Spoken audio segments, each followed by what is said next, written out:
Hello, and welcome to a bonus ReeVlog. This one's even more wonky than the last one. I'm in my car. Why am I in my car? Because I just went for a walk. Why did I go for a walk? To go to the shop. And also to try some rope flow, because I found that rope that I mentioned in the ReeVlog. Wow! I did one move. I learned a singular move, because then kids showed up at the park I was in, and I was like, I can't be dealing with this. So I'm here. I also need to get back into the flat pretty sharpish because my washing's probably done and I need to hang that up, and then I need to finish my daily exercises because I've only done one out of the 5-ish that I need to do. I should then also have a shower before getting ready to go to D&D. But why am I vlogging then? I've got so much to do. The time is limited. I have like an hour and a half before I need to be on my way, and I want to bike today. I don't know if I'm going to manage, but I want to bike today, so that hour and a half probably going to be a little less than an hour and a half, if I'm truly honest with you. I haven't eaten yet, so I should probably do that as well. Regardless, the reason for this vlog is because on my walk I had some thoughts. I was going through my finances in my head as best I could. I was like, okay, so I get paid this much, this bill's that much, that bill's this much, so roughly I'll have this much left over, which is for fuel, and that's roughly this much a month, and then I've got to put some aside for tax, insurance, and MOT, etc., which will leave me with this much, and then my food bill on average is roughly this much, which leaves me with this much. And I was like, but I also need to factor in other things that count these days as common expenses, necessary even, if you'd say so. I would say so, right? New clothes being one of them. And then that got me thinking, well, it wasn't always that way. People would often just fix their clothes. If you get a tear in your trousers, you patch it. If your sock gets a hole in it, you darn it.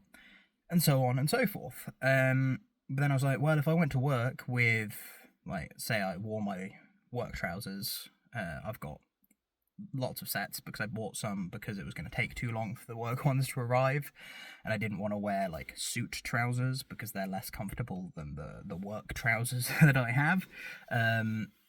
But say I only had one pair, for example, and I tripped over and shredded one of the knees. Seems unlikely because they're pretty durable, but if it happened, I would have to get more. The company would probably get more. But if it was my fault and it hadn't reached the point where I was due for a new uniform, for example, which thankfully every year they're like, okay, do you need anything? According to what I was told when I was hired, haven't quite been there a year yet, so I guess we'll find out. But again, back to the example. If I shredded the knee, that whole section of fabric completely useless, and there's a big old hole in the knee of the trousers. If I showed up with that hole in the knee, I would get, reprimanded most likely, and they'd be like, right, you need new trousers, and you need to buy them or we'll buy them and take the money out of your pay. That's what I imagine would happen. But if I came in and had a patch sewn on to cover the hole, there's no hole there, similar color even, they would probably be like, you need new trousers, you can't wear that, that's unprofessional. Which got me thinking about professionalism, right? This is a deep dive. And how dumb it is that people need to look a certain way to be deemed professional in the eyes of individuals. And I think there are some exceptions to that. If you are working with nuclear waste, you probably want to wear a hazmat suit, not to look professional, but because that is a professional piece of equipment to use for the job that you're doing. So there are other examples, I'm sure, of where it's a uniform is required. But anything where it's not PPE, so dentists' little masks and stuff, I don't think that it should be required. Yes, if you're working for a specific company, I work in security, you probably want to have that company's, you need to have something with you or to represent that you are working for that company. Because if I would show up on site and there were police on site, I was responding to an alarm response, there are police there, I need to say, I'm the security guy. Here is the evidence that I am the security guy, and then I can assist you with this matter of security. I got a message. Oh, it's a message for myself to hang my washing up. So that's important, right? But I have a lanyard and an ID card that I can use for that very purpose, right? So in theory, I could show up wearing what I'm wearing now with the lanyard on, and they would be able to tell, one, because I'd be in a company vehicle, but two, because I would have the evidence with me to show them, right? That's a professional tool that I could use. But if I showed up to work dressed like this, I would at very least get told off. I might get, like, told off and, like, get a formal warning. I probably wouldn't if it was just the once. It happened again. Probably get, like, a formal warning, get that happen a couple more times, and then I'm out of there, you know? Because it's unprofessional. Which I think is sort of a indicator of where we are as a society. Now, this subject is something that could be put into a ReeVlog. I've not done one in so long I can't remember the specifics of what they were, but if I remember correctly, they were like a podcast I did with just me, and I could probably talk about this for a very long time, but I'm going to try not to. I'm going to try to not go too far over 10 minutes, if I can help it, because as I said, I've got a lot to do, but my mirror with society and professionalism is that society has this lovely veneer of all is well, all is good, what's happening around you, the people who are in charge, they care for your greater interests, all of these things are put in place for your benefit. Which, to an extent, could be seen as true, and likely at certain points in history has been true, right? I'm sure that at some point in history, whoever was in charge of the water for the country was like, let's make this clean and easily accessible. And at some point in history, whoever was in charge of the country, be it the Prime Minister, King, Queen, whatever, was like, you know, I want to do my job and serve the public, which is my job, right? I'm not commentating on the current state of affairs to say specifically that that is not the case, because maybe it is. I wouldn't say that it is, but I don't know for sure, right? So, with that in mind, professionalism, it is mostly now more of a surface level thing, right? If someone shows up to your door, so like you need a new sink, I don't know, you call up a couple companies, 2 people show up at the same time to give you a survey, right? If one of them's dressed in pajamas, and then the other one is in, like, jeans with a tool belt and a jacket, right? You're probably gonna look at the guy in pajamas and be like, what are you here for? Who are you? And they'll be like, oh, I'm here to survey for the sink. And then, like, no matter what they say, you're going to be off-put by that, because you have been trained, we have been trained as a society to believe people look a certain way. And I think that's just utter nonsense, right? Because that person in the pajamas, they might be really good at their job, and they just like wearing pajamas, right?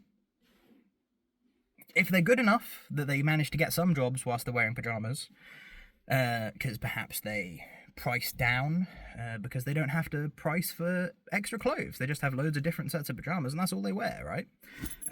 So they beat a few people on price, and the poorer people are like, well, I can't afford the other guy, so I'm going to have to give it to the pajama guy, even though he's wearing pajamas. And then pajama guy comes along, he's like, does the job, and everyone's like, wow, this is great, I'm going to tell my friends, if you ever need a new sink, call pajama guy, right? And then, well, nowadays, if you did that, then you would be known as Pajama Guy and probably go viral on the internet, right? But if we ignore that element for now and just revert back to why do people have to look professional, I think it's largely to hide that they're not actually being professional.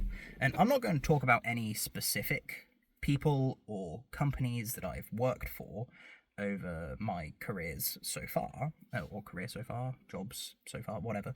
But I can confirm that literally every job I've had, and apart from potentially my current one, because I'm not going to comment on my current one because I don't want to get in trouble with my current one, so apart from potentially my current one, And definitely when I was a paper boy and I had one colleague at a time who was the person who gave me the newspapers in the shop, every single job that I've worked at has had less professionalism than a professional appearance. All of them put the professional appearance as more important than actually being professional. So, like, at the cinema, right? I worked at the cinema. You're meant to go in, you're meant to clean in between viewings, you're meant to go in every so often, make sure people are in the right seats, make sure that no one's doing any funny business in the back seats, that sort of thing. And people did that. However, like, sometimes with the cleaning, they'd just sweep stuff under the seats and let the people who come in to clean the screen after that, so, you know, you go round and different people will be doing different screens at the same time. After that film, they'll leave it for the following people, right? And that's not very professional of them. Then, like, I don't want to talk badly about my previous job because I like the people there, right? But there are elements of that where it's like you get told by certain members of the team specifically to lie to a customer, right? That's wrong. That's not professional. Yet that's business. So yeah, pretty much my point is business is now unprofessional, but to look professional, right? You're not there to do your job. You're there to look good, so people think you're doing your job. And it's really irritating for me. But it is kind of like, as I said, like a microcosm for society as a whole, where it's more of a, like, everything's functioning. That doesn't mean that everything that should be getting done is getting done. So everything at the cinema still functions if that one person sweeps the popcorn under the chair right to the back so the customers won't see it, but anyone who cleans properly will then have to clean it instead of them, right? They're not doing their job. Not everything that's meant to be getting done is getting done. The cinema continues to function. Similarly, the rivers aren't clean. Everything's still getting done, but that means that the ordinary person is now probably either getting ill more susceptible to worse health conditions later on. There's like all the microplastic problems, or they're putting extra steps in to have water, like buying filters, replacing filters then forever, right? Making homemade filters that may or may not do jobs. So everything's getting done, but it makes life harder for the general person, right? Because if at the cinema someone came in and saw there was popcorn under their chair, they'd be like, what is this, right? They would be well within their rights to complain. Management would probably then give them like a free ticket, maybe two, right? They'd be like, right, you can come again for free, bring a friend. Sorry that you've had to have a slightly dirty cinema room, right? If that happens, then is anyone going to get reprimanded? Maybe, but there's usually like 2 or 3 people cleaning a screen, and the person's not going to run up to it, so unless the other 2 saw them do it, at which point they probably should have reported them anyway, but wouldn't because teamwork, then everyone's going to be like, look, it wasn't us, right? They probably just had popcorn and spilt it, right? No, obviously not, because there's cameras. You can see if someone takes popcorn in. Maybe they didn't have any popcorn. Or, you know, when the manager goes in to check under the chair, they're like, yeah, your popcorn's still full. There's popcorn under there. Something's not right. Everything gets done. Everything doesn't get done. That makes life harder for everyone. But things still function. And I think we are slowly getting to a point where things are slowly stopping to function because of the lack of actual professionalism due to the veneer of professionalism. That's kind of the point that I wanted to make, as tangent as it was. Now, this has been nearly a quarter of an hour, and as I said, I have a lot to do, so I'm going to go, and I'll catch you cats on the flip-flop, and goodbye.